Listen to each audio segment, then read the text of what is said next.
May the 19th, Mark chapter 7 and Proverbs 19. I have some great nuggets for you today. I know you have some great nuggets yourself you've already found as we get rich together in God's Word. In Mark chapter 7, I want to read to you verses 17 through 19, which says, after they had left the crowd and entered the house, his disciples asked him about this parable. Are you so dull, he asked. Don't you see that nothing that enters a man from the outside can make him unclean? For it doesn't go into his heart, but into his stomach and then out of his body. And then it has this parenthetical insert that's in the Gospel of Mark. In saying this, Jesus declared all foods clean. And then I wrote a true but mostly smart aleck comment in my Bible. I said, Jesus declared all foods spiritually clean.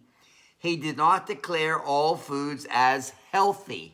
Smiley face. So it's true that there is no food that you can eat on the earth that will make you unclean before God, that will make you spiritually dirty. There's nothing spiritually dirty or clean about foods, but not all foods are healthy. And so then I wrote this comment. It's a really old joke, but it works, especially if you've never heard it.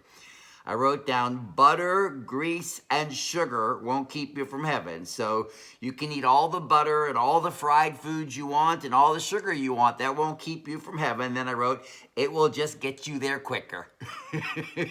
So eat all the fried foods and sugar and snacks and butter you want, and you'll just get to heaven all that much quicker. So Jesus declared all foods spiritually clean, but not all foods healthy. I'm not trying to talk you into being a health nut. I'm just saying there's a difference between spiritually clean and healthy. Just a small side comment today. My nuggets are not meant to be life-changing. That's not the goal of opening the Word. The opening the Word is just that every day some little nugget from God is rich or alive or precious to us. And speaking of rich or alive or precious to us, there's a big one to me in Proverbs 19. So if you go over to Proverbs chapter 19, verse 11, this is a whopper one. Proverbs 19, verse 11 says, a man's wisdom gives him patience.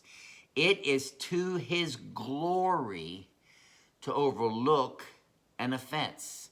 In the New Living Translation, it says, the second half of verse 11, it says that they earn respect by overlooking wrongs. And I don't know that the first 20, 30 years that I read that verse, I really understood it, because I don't know that I had that many times that I was that good at overlooking offenses.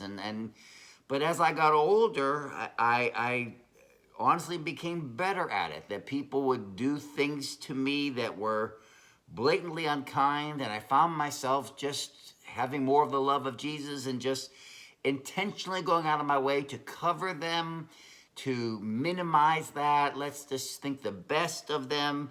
And I didn't do it to be seen. Honestly, when you do that, you're doing the opposite of being seen. You're trying to minimize as opposed to draw attention to yourself. But the word there, it is to his glory. In the Hebrew, the word means to shine with beauty or excellence. And what I discovered, kind of to my surprise, is many times when someone would come against me and irrationally or a misunderstanding, that I would minimize what they were doing wrong to me, and I would be merciful and believe the best about them. Rather than, hey, you did wrong to me, rather than drawing attention to myself, I drew attention away from me and was kind to them. At the time, it felt like no one noticed, but I found out years later, a lot of people noticed. A lot of people noticed. And actually, that when you're quiet and kind, way more than you realize, people are sitting back and going, you know, he could have reacted. And instead, he was so nice to that person. And so it really took me many years to see the power of this verse, that when you overlook an offense, it looks like no one is noticing, but in fact, everyone notices. And you'll find out 5 to 10 years down the road just how many people did notice. God's word is true. God's word is alive. God's word is powerful. God's word is also bigger picture and longer picture than we could ever see in our own eyes. God bless you. Thank you for living long-term and living for eternity. Have a great day.